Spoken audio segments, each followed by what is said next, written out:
gentlemen, welcome yet again to another episode of It's Me Speaking to You. I am once again your host, Mr. Jeffrey Wilson, coming to you live and direct from the Gateway to the West. And we have another return visitor, ladies and gentlemen, coming back for round two as he has released his book, Muay Thaiger. Mr. Jermaine Andre, the man who truly embodies MMA, as he is trained in more martial arts disciplines than I like to mention here. The guy is a two-time world champion, five-time United States champion. The brother has been certified in training high elite clientele in law enforcement for over 15 years, UFC vet. I thank him so very much to come through today and talk to me about the new book, Muay Thaiger. Welcome back to the program, Mr. Jermaine Andre. What's up, brother? What's happening, Jeff? How you doing, man? I am fantastic.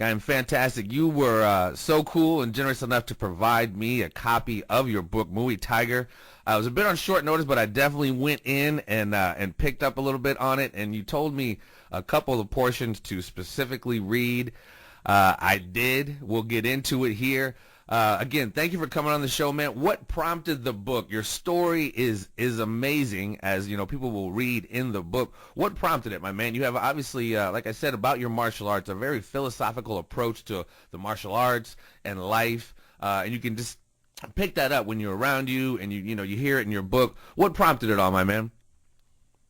Well, it was time. We look at what's happening around us. St. Louis, Baltimore. And one of the main things I'm seeing is just this bull crap of hate, that people are creating, for other people, the cops for some citizens and some citizens for cops, it's going back and forth, and everybody's trying to, we're going 200 to 300 years back, with racism, with police work, with all these things that America has spent all this time trying to build on, and one thing I know, through my experiences, through the experience you read about in Muay Thaiger, and at 18 years old, I went to prison for armed robbery, and at 18 years old, Jeff, I was no joke. You read in the book, and the book is scary, but there was a moment when me and my girlfriend, who was an honor roll student, had never been in trouble in her life, track star, but we got to such a desperate situation that we were at a point right here in St. Louis, in Florissant, Missouri, in my parents' house, where we were standing. She had an AK-47 in her hand, and I had a shotgun loaded with slugs and double-aught buck, and we were getting ready to open fire on police, because we had gotten placed in such, a impoverished position. But through this, I ended up, there's, a reason behind which people can read through the book that the shootout luckily didn't happen.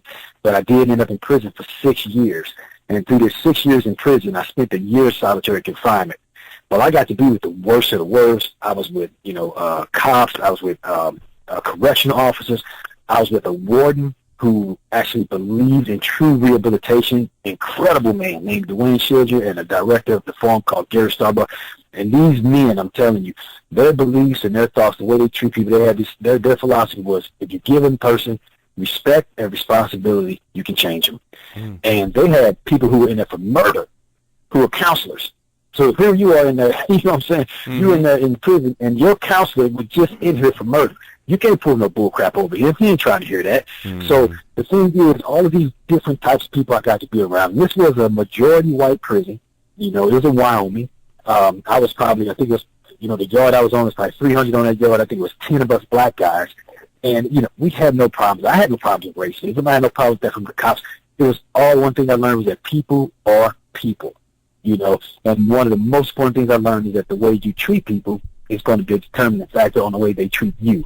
And so I'm seeing this as I'm, watching all this crap on the social network of people hating cops and then the people calling these guys thugs and this and that and that and this. And I'm saying, man, if you just don't even know, where I'm at right now, I got a great school. I got some of the best students in the world, some of the best people in the world around me. And, man, there was a time in my life when I came out of prison, they exited me from maximum security with $40 in my pocket, and I was homeless. I was laying on the floor. What year were you released? What was that? I think 2006. It may have been. No, not 2006. You have to see, I'm bad on dates. And let me tell you why I'm bad on dates, so we can always get that clear. When you go to prison, the first thing you do is you stop counting calendars. Right, you know what I'm saying? Right. And when you go in as a teenager, at 18 years old, imagine spending 6 of your Christmases and everything else in prison. You know, there is no Christmas party, no gifts, no birthdays, nothing. So you forget about dates. You don't count the calendar. It'll drive you insane. So that's one of the things. That's one of the backlashes I have with me. I'm horrible with dates. Like people ask me, "Oh, why don't you win the world title?" I don't know, man. You know, I don't know numbers. Hey, what was the weight class? What was your weight class rank? I don't know. Yeah, you know, I think I first met you in 2006 during that Iron Ring thing, so I know you couldn't have been locked up then. Yeah, I think it was 1996. It was somewhere, because I went in, if I was 18, I went in around 91. So it might have been 97, somewhere in there. Yeah, somewhere in there. So, but anyway, when I came out, you know, I was homeless. I was sleeping on somebody's floor down off Kings Highway, you know, in the hood. Mm-hmm. You know, where there are no jobs. You know, and I mean, what am I going to do? I'm going to get out and take a walk to the bus stop and go get a job. You know, first of all the gang is going to say, you know, who the hell are you? You know, I'm muscle bound, rich, shredded, just came out of the joint, got this weird haircut. You know what I'm saying? And if I don't give them the answer they want to hear, what's going to happen? You know, they shoot down there. Right. So the first thing I said, I got to get a gun. You know, this is where this was leading me. And I said, I got to get a gun. If I'm even going to walk to the bus stop to get a job, or, you know, somebody go shoot me. They got automatic weapons down there. What am I use? Harsh language? Right. You know, and then if I'm not in their gang, then they're going to say, well, you need to join ours. And if I don't, they're going to say, what is you, undercover cop? So I'm not an idiot. I know this kind of stuff, and that's what I'm trying to get everybody to understand. These are the types of things these people that everybody call it thugs and hoodlums have to experience. Right. You know, when they're out there.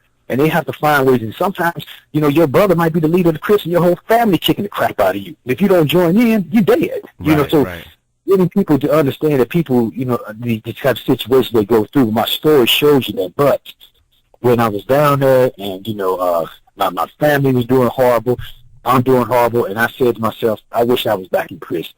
I would rather be in prison than dealing with this, the way they put me out here. Mm-hmm. And that's where a lot of people end up going back. But then, right as I picked up the phone, I was about to call my home, and I was about to get loaded down. You know, get some weapons, get some guns, do what I got to do to survive. Just like 99% of people listening to this podcast would do if they had to feed their family. They'll go rob their neighbor. You know, that's just keeping it real. I'm not saying it's right. I'm saying we have to admit to what's real inside of us so we can understand other people. Desperate times oftentimes require desperate measures. And like I said, a lot of people don't have that frame of reference to understand being in that position. But I feel you. Go ahead. Exactly. So, right as I was about to do it, I thought to myself, and I said, there's nowhere in the world that I'm going to allow that warden who believed in us, who fought for us. And you read in that book what he had to go through, you know, and he's part of the reason I ended up in a year of solitary confinement, because I was standing with him fighting against the governor and this other dude, warden, who was trying to take over the prison, you know, and of course the warden I was fighting with quit, and I lost and went to solitary for a year. But I said, nowhere in the world I'm going to let him and the head of the honor form, Gary Starbuck, reading the newspaper that I screwed up. After all the energy they put into me, you know, I was at the honor form. One day, them men threw me in a $100,000 John Deere tractor. I didn't know how to drive. They said, you need to drive that back to the farm. I said, I don't know how to drive this thing. They said, learn. I said, dude, I'm going to destroy this. They said, it's worth it, Jermaine, for you to learn. And that made me feel so good that these men, these white country hillbillies, they weren't hillbillies, they cowboys. Right. Cowboys threw me in this tractor, a $100,000 tractor, and said, it's worth it to be destroyed for you to learn how to drive it. And I learned I taught myself right there how to drive that tractor. And as I said, there's no way, I'll be damned if I'm going to let them men read that I failed. So instead of calling him, I made another phone call to another friend, and it turned out that friend came to me, donated me a car, said, you got it until you need, and boom. 2 weeks from there, I was in an apartment, had 2 jobs, and it just went perfect. So I want people to, even people who are in a position that I'm in, you know, it seems hopeless to be able to see that this is what I came from. You know, this ain't just world champion, you know, this ain't just Hall of Famer, and I got a school over here, and you see pictures of me in my Camaro and a picture of me in a Lamborghini, which I ain't got none of that no more.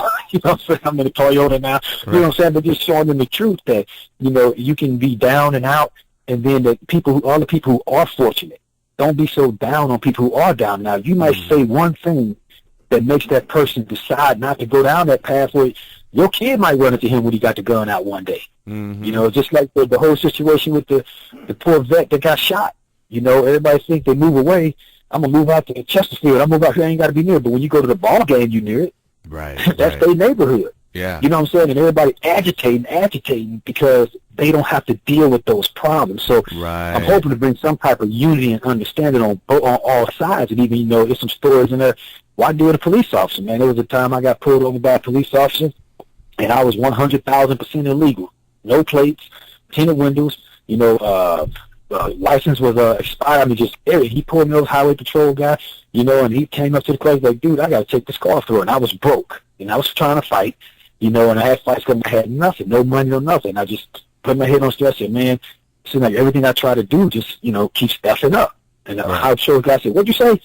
And I said, he's a white guy. He said, I said, man, I'm just trying my best, man. So I just got out of prison. I'm trying. And everything I do just screws up. I can't make it. And he looked at me and said, hang on right here for a second. He walked away. He came back. He took me out the car. And he said, just nod your head yes.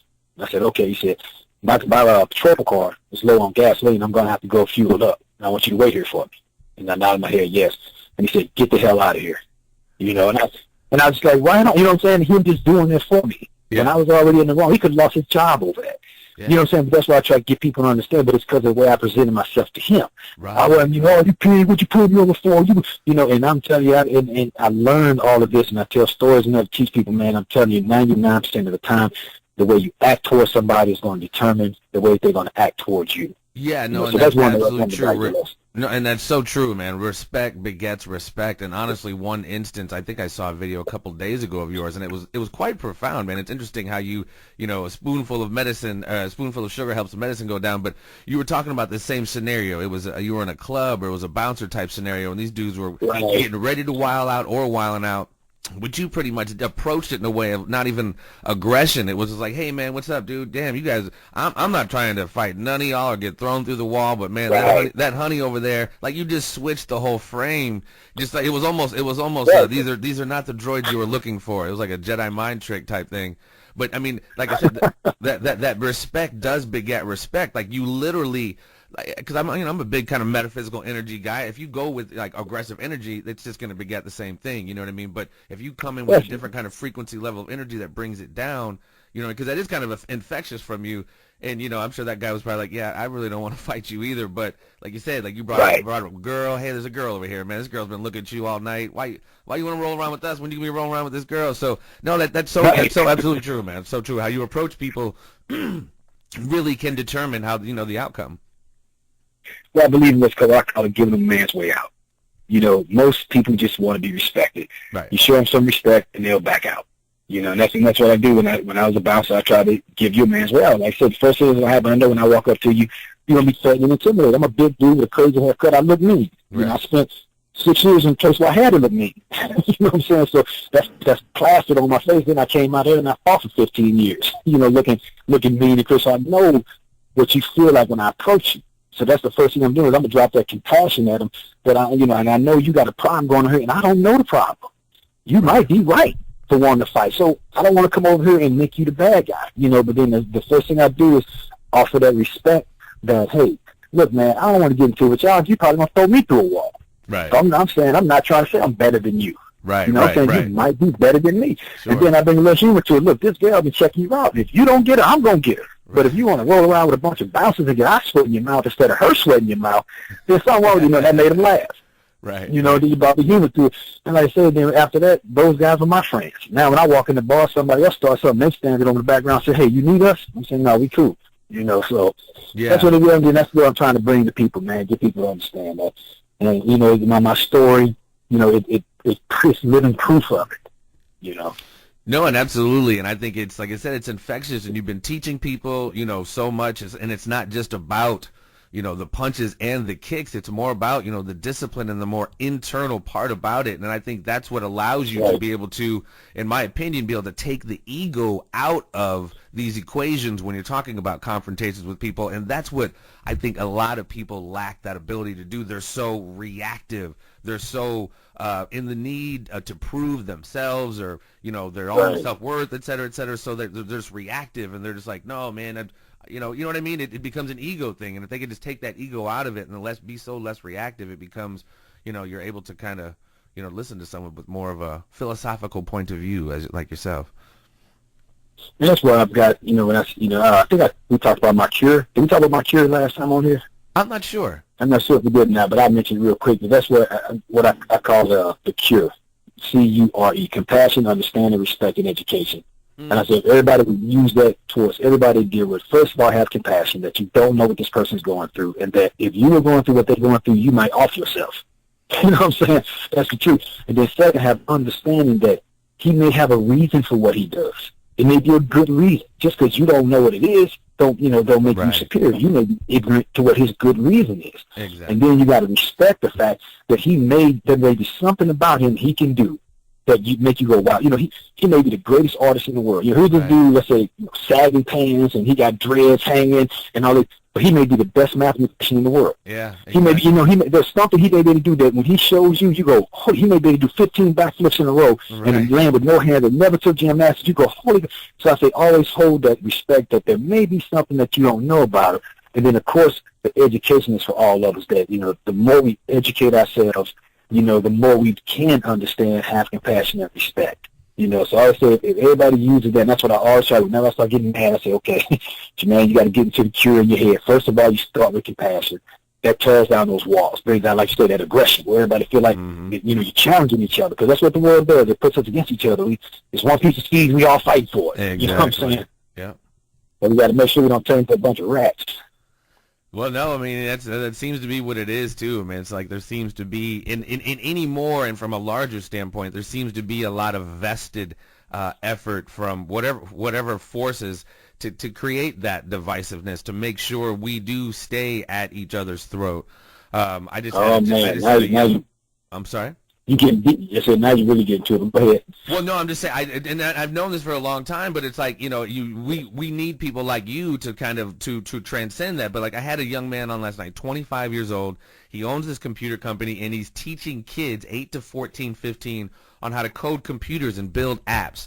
And he said in the interview, and I couldn't believe he said it, I mean, he's already rubbing shoulders with Google, Facebook, etc. And he said he's been hit up by people, and he didn't drop names. They were like, dude, basically, we don't like what you're doing. You need to stop doing this with this particular demographic, which is basically, you know what I mean? He's mostly dealing with, you know, African American youth, schools, and so they're like, you know. They're like, stop doing that. We need this community, like he said, selling drugs, you know, following this narrative that we put before them.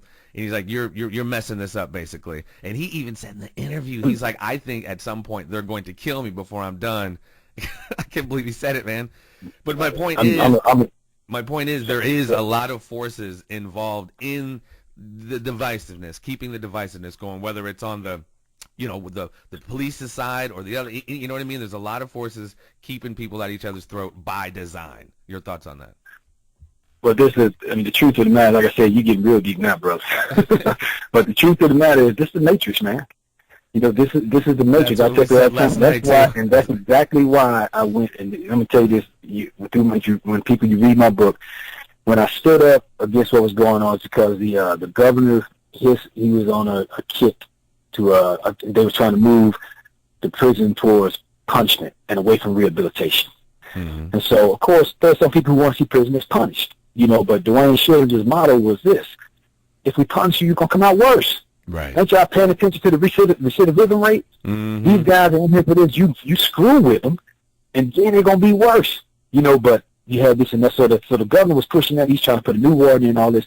So they actually started manipulating the system in there and putting guards in, you know, because it used to be, the way it was when I went in, you sat and ate with the warden and the guards. There wasn't no nightsticks, no guns in there.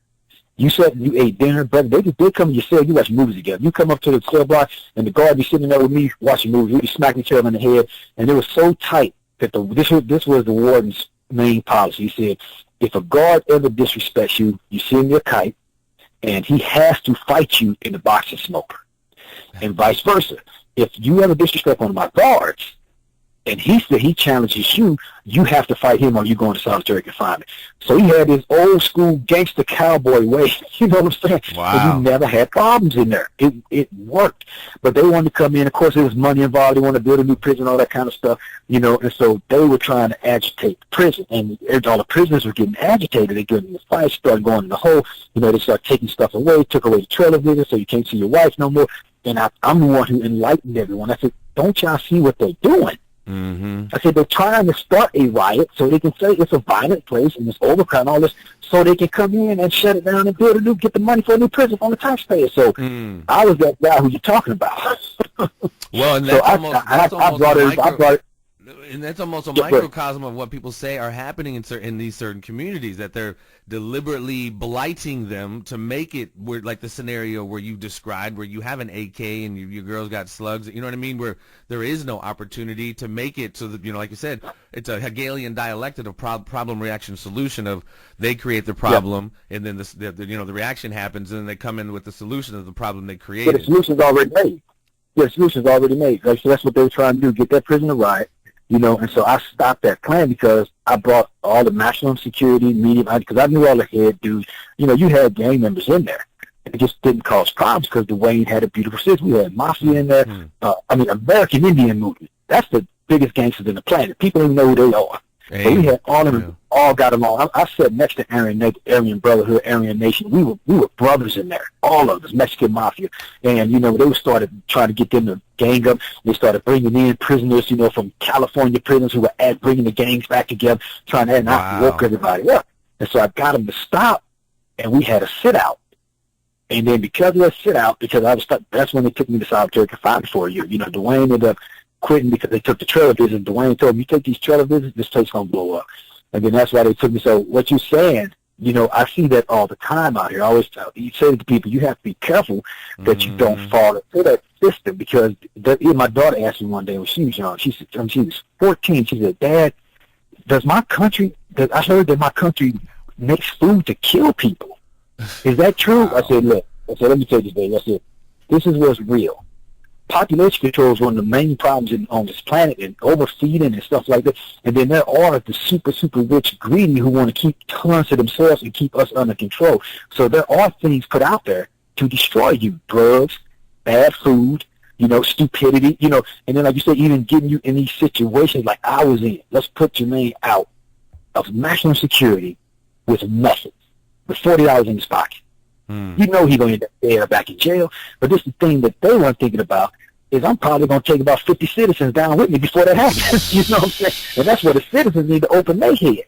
Right. You don't want this dude out there like that. This dude ain't no joke. And I'm saying that because I know, you watch what I do in that cage in that ring. You can see my focus. I'm sincere. I ain't no joke. Right. But you don't want that against you. Right. But people can make that decision by the way they treat people, by the things you say on Facebook, by just showing somebody some kind of hope or that you value them.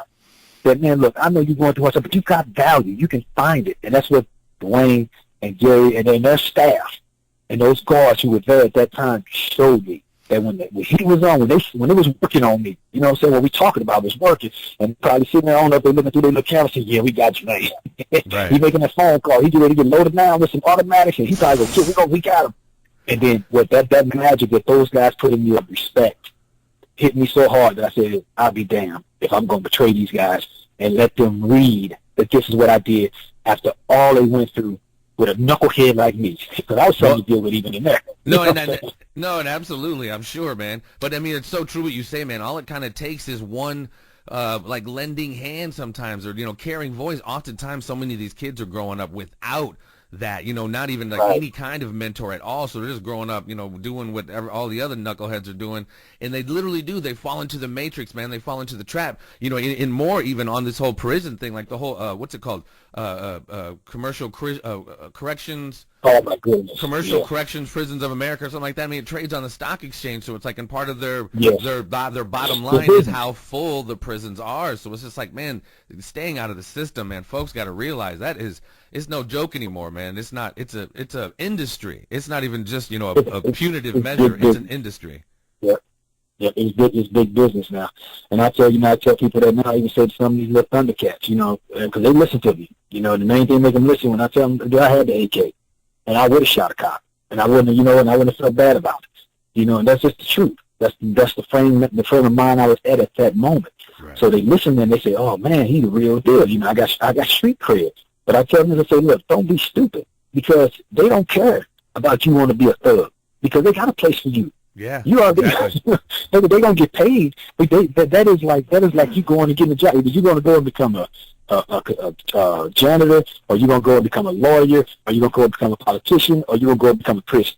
That's how they got it set up. So you ain't doing nothing new. Right. You know, your path is already laid, and I can show you how. You know, you think you're going to deal drugs and sell all these people. As soon as one of them get caught, and the cops say to them, "Look, you don't go to jail. Your kid going to the orphanage, or you tell me who gave you got the drug. They tell it on you. Yep. I don't care how cool you think Pookie exactly is. Right, you too, know, man. That's the vicious cycle right there, man. To stay out of jail, folks start snitching. I mean, it's just it's crazy.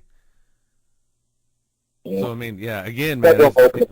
Some redemption to get people thinking and understanding their power that they have on other people. By the way, they just, simply just by the way you treat people. I tell people all the time when a cop pulls me over, and I've always been like that. I've never been a cop hater, even though when I came up in my young teenage years, I was brainwashed by all the gangster rap and all that. I was that's in the book of how I fooled myself with that stuff. But when a cop pulls me over, and I've been pulled over, man, I got pulled over one time for I think I was doing 115 in Arkansas. And the car walked up to my door, and this was probably about a few years ago, and I was tired. I was driving all the way back in Missouri, coming from my mother's Thanksgiving, and I was just dead tired, falling asleep at the wheel, and I was trying to hurry up so I don't crash. My foot got heavy. He pulled me over, and I said, "Oh, man," I said, "What's up, brother? How you doing?" He said, "Oh, I'm all right." I said, "Where'd you catch me at?" He said, "Oh, about 98. I said, "You must have caught me when I was slowing down, man." I was doing like 115 or something. He started laughing. He started laughing. He took his hand off his gun. This is a young white cop in Arkansas. Saying, highway patrol. And he said, "Oh, man, what's going on?" I said, "Oh, we coming." I just told him what was up. He said, "Oh, all right. Well, man, slow it down." So I said, "Well, man, thanks for pulling me over." I said, "For one, your silence woke me up because I was falling asleep. For two, you slowed me down. I might have killed somebody or something." He said, "Man, well, I appreciate it." Yeah. You know what I'm saying? But he appreciated that. Right. He wasn't looking to give a ticket. He was looking to get somebody to just understand that, yeah, man, look, you know what you're doing wrong. Stop doing it for me. I don't want you to get hurt out here. And I showed him that I appreciated his job. And he, thanks. So these police officers, they rather have supporters than people hating them. Sometimes just that one guy. Now the next black guy he pulls over, he's gonna say, "Man, I remember that one black guy pulled over. He was really cool." And he's gonna treat the next black guy good. Right. Absolutely. Hopefully the black guy he pulled over ain't an idiot. Right. And just ruin it. Just ruin all your good work. But then, I think at the root of it, man, and I think it's such a big part of it, man. A lot of what you do, the martial arts, the meditation, I think, everybody can utilize some of these tools. A lot of this ability to treat people compassionately is I think, when you treat people poorly, I think that's a reflection of your own inner illness. And I think the inverse is the same. When you treat people with love and respect, that's because at your heart and love, you love and respect yourself. My point is, it has to start with yourself. You have to at least care about yourself before you can put that on somebody else. So, and that's tough, man, because like a lot of these situations, like we're talking about, a lot of these communities, there's not a lot of love, man. It's just this continuous cycle of madness, man, that just begets more madness, it seems like. But with the work you're doing, man, hopefully we can stem the tide on some of that, man. Right. Yeah, 100%. Well, Muay Thaiger, my man, where can we find this? I know you just dropped it the other day. Where can the crew, where can my listeners find the book? Yeah, the book's on Amazon, so you go find it. There are 2 books, book 1 and book 2. Everybody be thankful that's all there are, because it was going to be 3. Because it's a long story, it's about my childhood, my teenage years, when I was in prison, then my fight career. Because even when I came out, during my fight career, I dealt with a lot of problems. Almost ended up back in jail several times. I was a bodyguard, so I had a lot of life and death situations. And just the fight game itself. Getting paid $20 a fight and all that kind of stuff. Well, you be very on the lookout. Somebody's gonna be approaching you about movie options on that story, dude. Because the whole thing definitely lends itself to a movie, because it's definitely a fascinating story. Yeah, we're actually looking on doing a documentary film. But you can find both of them, book 1 and book 2, on Amazon, and then you can find them also at my website, MuayTiger.com. And MuayTiger.com, you get free training from it. There's a lot of online training there, So weapon disarmament, I know everybody's into the CCW stuff, so I teach you about, drawing under pressure, all that kind of good stuff. Absolutely. I will post a link to both of that and all of that to this video, sir. This has been Jermaine Andre, man. Muay Thaiger is the book. Thank you so very much for your time, my brother. It's always cool talking and catching up with you, my man. Man, thanks for having me on again, Jeff. Anytime. Let me know. Absolutely. Continued success. Muay Thaiger, ladies and gentlemen. This has been It's Me Speaking to You with Jermaine Andre. Peace. Thank you for listening to It's Me Speaking to You Please spread the word and subscribe to the YouTube channel, and stay tuned for more conversations with a variety of guests on a variety of subjects.